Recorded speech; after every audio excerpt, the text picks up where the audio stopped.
Hello friends, welcome to Aquashots channel. இந்த வீடியோல நம்ம ஓவர் க்ளீனிங் வந்து ஃபிஷ் டேங்க் பண்றவங்கள பத்தி தான் பார்க்க போறோம். சோ அது யார் யாரெல்லாம் பண்ணுவாங்க அப்படினா எப்பவுமே வந்து ஃபிஷ் டேங்க் க்ளீனா இருக்கணும் அப்படினா மொத்த டேங்க்ல இருக்க தண்ணி எடுத்து டாய்ஸ் எடுத்து எல்லாத்தையும் வாஷ் பண்ணி ஃபிஷ்ஷை தூக்கி இன்னொரு கண்டெய்னர்ல போட்டுட்டு மொத்த டேங்கையும் வந்து ஸ்க்ரப்பர் வச்சு நல்லா ஸ்க்ரப் பண்ணி எடுத்து வாஷ் பண்ணி அதுக்கப்புறமா ஃபுல்லாக மறுபடியும் எல்லா டாய்ஸையும் வச்சு நீங்கள் தண்ணியை ஊற்றி ஃபிஷ் டேங்கை போடும்போது சரி ஏன்டா மீன் தொட்டி வாங்கணும் அப்படிங்கிற ஒரு நிலைமைக்கு நீங்கள் வந்துடுவீங்க. ஸோ இதை வந்து அவாய்ட் பண்ணோம் அப்படின்னா ஃபர்ஸ்ட் ஆஃப் ஆல் இந்த மிஸ்டேக் யார் பண்ணுவாங்கன்னா பிகினர்ஸ் தான் பண்ணுவாங்க. ஃபஸ்ட்டு டைம் மீன் தொட்டி வாங்கிட்டு வரவங்க இப்போ கொஞ்சம் பரவாயில்ல, எல்லாருமே வந்து வீடியோஸ் பார்க்குறாங்க, கூகுள் பண்ணி பார்க்குறாங்க, எப்படி கேர் பண்ணணும், எப்படி வாட்டர் சேஞ்ச் பண்ணணும் எல்லாமே அப்படி வந்து பண்ணுறாங்க. பட் நான் வந்து ஃபஸ்ட் டைம் ஃபிஷ் டேங்க் வாங்கும்போது எனக்கு ஒன்றுமே தெரியாது. நான் முதல் தடவையாக நான் க்ளீன் பண்ணும்போதெல்லாம் அப்படி தான் பண்ணிகிட்டு இருந்தேன். ஸோ அதுக்கப்புறமா தான் அக்வாரியமில் இவ்வளோ டேங்க்ஸ் எப்படி மெயின்டைன் பண்ணுறாங்க, இப்படி க்ளீன் பண்ணால் டைம் பத்தாதுன்னு கேட்கும்போது தான் இந்த மாதிரி தான் பண்ணணும் அப்படிங்கிறத நான் தெரிஞ்சுக்கிட்டேன்.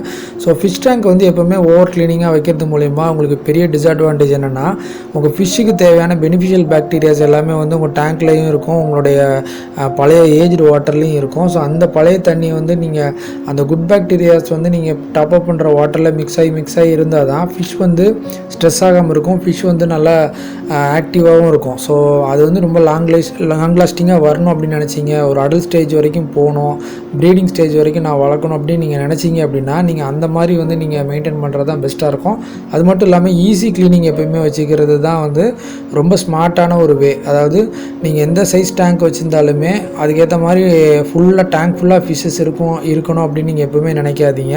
அப்படி இருந்தது அப்படின்னா வேஸ்ட் அதிகமாக ப்ரொடியூஸ் பண்ணணும், நீங்கள் வாட்டர் சேஞ்ச் பண்ணுறது ஃப்ரீக்வெண்ட்டாக பண்ணுற மாதிரி இருக்கும், ஃபில்டர் சீக்கிரமாக ஸ்டக்கப் ஆயிரும், அதுலேருந்து வரதை நீங்கள் ஃபில்டர் அடிக்கடி க்ளீன் பண்ணுற மாதிரி வரும். ஸோ இது எல்லாமே வந்து depends upon the number of fishes. உங்கள் டேங்க்கில் எத்தனை ஃபிஷ்ஷஸ் இருக்கோ அதை பேஸ் பண்ணி தான் இருக்குது, எந்த வகையான மீன் வளர்க்குறீங்க அப்படிங்கிறதும் இருக்குது. ஸோ ரெண்டுமே வந்து விஷயத்தில் இருக்குது. ஸோ நீங்கள் ஓவர் க்ளீனிங் அப்படிங்கிறது பண்ணவே கூடாது. நீங்கள் பேலன்ஸ்டாக வந்து க்ளீன் பண்ணாலே உங்கள் ஃபிஷ் டேங்க் வந்து எப்போவுமே க்ளீனாக இருக்கிற மாதிரி நீங்கள் காட்ட முடியும்.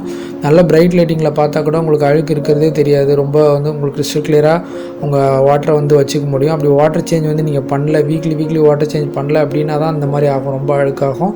ஒரு ஸ்டேஜில் நீங்கள் மொத்தமாக எடுத்து கழுவணும் அப்படிங்கிற ஒரு ஸ்டேஜுக்கு வந்து வந்துடும். ஸோ வீக்லி வாட்டர் சேஞ்சிங்கிறத மேண்டேட்டரியாக பண்ணுங்கள். ஒரு மினிமல் கேர் வந்து கொடுங்க. அதாவது ஸ்க்ரப்பர் வச்சு டாப் லேயரில் படிகிற அந்த சால்ட் லேயர் வந்து ஒரு அந்த லைன் மாதிரி இருக்கும் ஃபிஷ் டேங்க் டாப்பில், அதை வந்து லைட்டாக க்ளீன் பண்ணிங்க வாட்டர் சேஞ்ச் பண்ணும்போது. இது மாதிரி பண்ணிக்கோங்க. முடிஞ்ச அளவுக்கு டாய்ஸ் எல்லாம் அவாய்ட் பண்ண பாருங்கள், கொஞ்சம் கம்மியாக வச்சுக்கிறது தான் பெஸ்ட்டாக இருக்கும்.